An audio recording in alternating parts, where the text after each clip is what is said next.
I'm here with Jason, who is the Director of Game Design for Paizo, and we're here to talk about Pathfinder 2, which is, of course, all the big news throughout the entirety of this year, consuming all of our news feeds. So we're midway through the playtest now. Yeah. I mean, we're doing this interview early, but yeah, when this airs, we will be almost done with the playtest. Yeah, so we're going to pretend that we know what's going on and that this is a live interview. I'm sure it's been going very well. So what made you do Pathfinder 2? Well, we had spent 10 years making Pathfinder the best game we could make it. But over those years, you build a lot of pieces. And those pieces get added on and added on and added on. And eventually you start looking at it going, boy, I wish those all played a little better together, right? You know, we built them the best way we could, but the game was never designed with them in mind. So it was time for us to take a look at the system and go, how can we make this even better? How can we make all of these things that we've built a natural part of the game? So that's where Pathfinder 2 began. What could we do to the game to make it better, smoother, easier to play? So who are you aiming this game at? Is it, in terms of the rules complexity, are we talking a high crunch system? Is it? Sure. Well, I think first and foremost, the thing that I want, everyone who's ever played Pathfinder to know is that the game itself is still the same, right? If you're playing a Pathfinder character and you wake up on the morning that your campaign changed over to the new edition, you won't notice anything different. Dwarves don't suddenly fly, and there aren't suddenly demons everywhere. The game itself is still the same. You're still an adventurer. You still go on quests. You still fight monsters. You still kill them, and you still take their stuff. So at its heart, all of that is still the same. So we're aiming it at our audience, right? The people who love Pathfinder. But we also wanted to make sure that the game was a lot more approachable. That new players wouldn't have to spend a week reading 200 pages of rules before they could get to the fun. So we built a core of the game that's a lot easier to understand. And then the complexity comes from the character choices you make. So your character is what is complex, but you decided that. You picked the things that you wanted to build. So ultimately, we're kind of aiming it at our base and at everyone else to give it a try.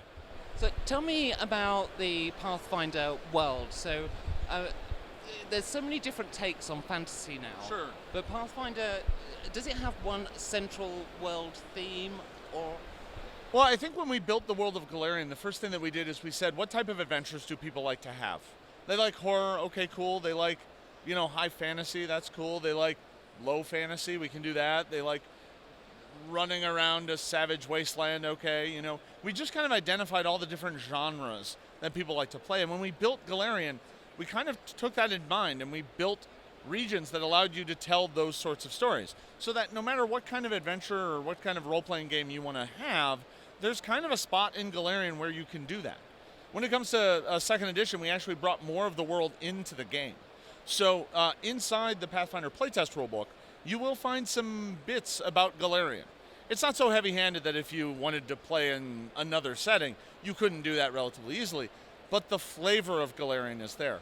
We have, for example, our elves. If they spend too much time away from their people, they can become forlorn. They become kind of disconnected from what makes an elf. Well, that's a very Pathfinder thing. That's a very Golarion thing. So in our rulebook, that's one of the options you can take as an elf. Now, for your home game, it's pretty easy to adapt that. To say you're an elf who's just disconnected from their society, it's not very hard to use, but it's still infused with Golarion. So when it came to building Pathfinder 2, was there anything you really wanted to get in there yourself to really sort of change the flavor of the game? Yeah, I think, when we sat down to build this, and I work with a team of brilliant game designers, and a company filled with great creative people. One of the things we looked at is kind of what could we add to the core of the game? Like what things could we bring to the core expression that would kind of make Pathfinder more uniquely our game? So the first thing we did is we decided we were going to add Alchemists. Alchemists is a core class because alchemy is a cool part of our game, it's a cool part of our world, and with adding it to the core, we were able to build a whole bunch of new alchemical options. We were really able to expand what it means to be an alchemist in the game. Does that mean you've now got a kind of crafting system? Oh, there's a robust crafting system. The alchemist is perhaps the best one at it. They can make tons of bombs and potions and stuff on the fly just during the adventuring day. It's really a kind of different way to play. And to top it off, that's also stuff that all the other characters can use as well. They can go down to their local alchemist and buy bombs and stuff for them to use as well. Does that mean when you're killing monsters now, you're going to be like, I really want that goblin's tooth? Yeah, you might, right? One of the things we're playing around with when it comes to monster design is kind of like, what parts does a monster have that you might want? Like, I don't think we want to get too deep into like gutting the dragon and carrying around its, sinew, but there is a lot of fun things we can do with saying, oh, basilisk blood is actually very valuable, right? It's treasure.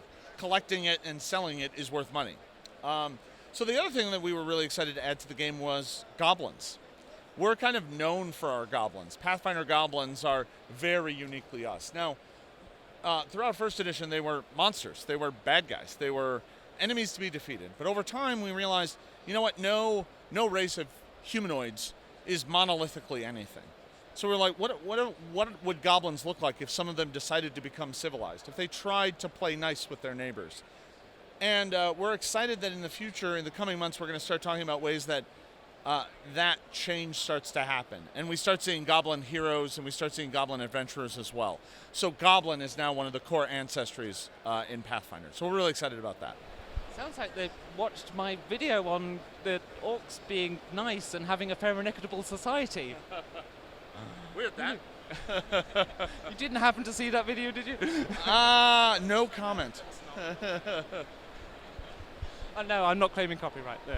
But we were there first. I'm just saying. All right. So, tell me about what you've got coming up in the next few months. Though we're in November the 3rd now. Honest, we're really filming this in November. So, what's coming up in the next couple of months? November UK Games Expo. Right now, at the airing of this, we'll be wrapping up the playtest. The playtest will be in its final phases, so we're really excited about that. If it's still available in your local stores, we will have playtest rulebooks and the playtest adventure, Doomsday Dawn. Although, if you can't find them, they're all also available for free as PDFs. All of that is culminating in us creating the final version of Pathfinder. That will be available this coming August at Gen Con. We'll be releasing the hardcover book and the hardcover monster book. Both of those will come out then, and those will be the final new versions of Pathfinder. So we're really excited about that. Now, the original Pathfinder as we all know, kind of drew its inspiration, its core, really from the D&D 3.5 era. Yeah. So is it still very much rooted in that same kind of beginning, or has it been rethought? I would say that it has that ancestry, right? I mean, obviously, there's a lot in the game that you will recognize from 3.5. But with this version of the game, we've really changed out the entire engine. The game works differently now. You're still rolling d20s, you still have reflex saving throws, so there's some things that you're going to recognize. But the way we calculate things is now uniquely us. The way that you take your turn is now uniquely us. The way that you build a character is still similar, but there's a lot of options in there that are uniquely us. So you'll be familiar, but you'll still have some things to learn. And there's still no Thaco. And there's still no Thaco. We got rid of Rod Staff wand saves as well, yeah. All right, thank you very much for taking the time to talk to us today, Jason. Thank you, yeah. Hi there, I'm Jason Bulmahn, the Director of Game Design at Paizo.